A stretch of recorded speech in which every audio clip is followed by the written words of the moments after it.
Hello කොහමද ඉතින්? අන්න ඉතින් අලුත් අවුරුද්දේ පින් වැඩක් කරන්න කියලා තමයි හිතුවේ.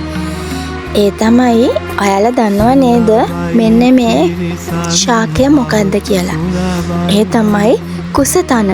ඉතින් අපිට කලාතුරකින් පූජා කරන්න ලැබෙන ඒ වගේම කලාතුරකින් දකින්න ලැබෙන ශාකයක් තමයි කුසතන. ඉතින් මටත් ඒ පින් වැඩක් කරගන්න හැකි වුණා අලුත් අවුරුද්දේ. ඒ තමයි අලුත් අවුරුද්දේ මම මෙන්න මේ කුසතන රුවන්වැලි සෑයට ඒ කියන්නේ ස්වර්ණමාලී මහසෑය රජුන්ට පූජා කරන්න හැකියාව ලැබුණා. ඉතින් ඔයාලගේ අවුරුද්දත් මම හිතනවා සුබ අවුරුද්දක් වෙන්න ඇති කියලා.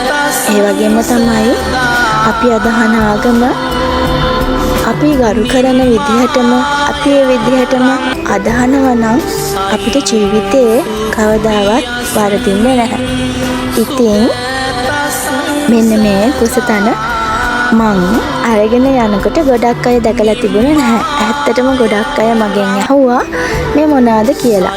ඉතින් ඇත්තටම මට ගොඩක් සතුටුයි ඒ අයට ගොඩක් අය නොදකපු මෙන්න මේ කුසතන ඒ වගේම දැක ගන්නට ලැබුණට.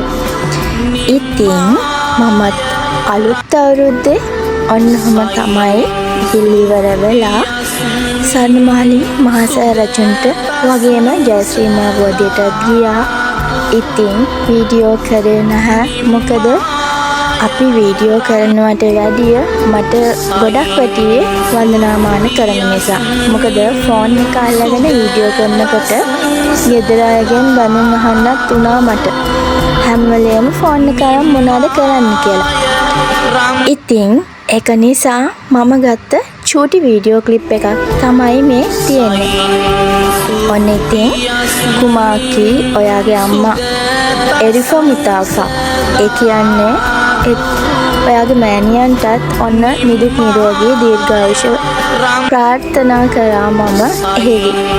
ඉතින් ඔයාටත් ඒ වගේම ඔයාගේ ඔය දුක් කරදර නිමා වෙලා ඉක්මනටම සතුට උදා වෙන්න කියලා මම ප්‍රාර්ථනා කරනවා.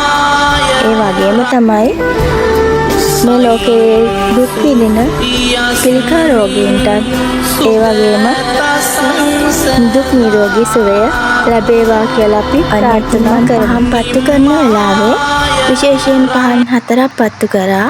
ඒ ඉතින් එකක් අකි වෙනුවෙන් අකි නිතරම පහන් පත්තු කරන්න එයා වෙනුවෙන් කියලා කියන නිසා මම එයාට පත්තු කරනවා. අනිත් එක මගේ නංගි වෙනුවෙන්, අනිත් එක කුමාකිගේ සියලු කරදර නිමා වෙන්න, අනිත් එක තමයි මගේ අම්මි වෙනුවෙන්. එහෙනම් දීර්ඝායුෂ වේවා.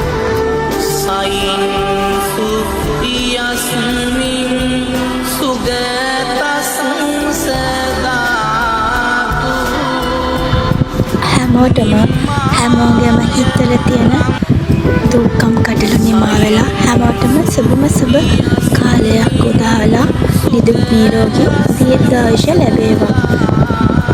ස්වර්ණමාලී මහසෑය රජුන්ගේ පිහිටයි ඔබ සැම සියලු දෙනාටම.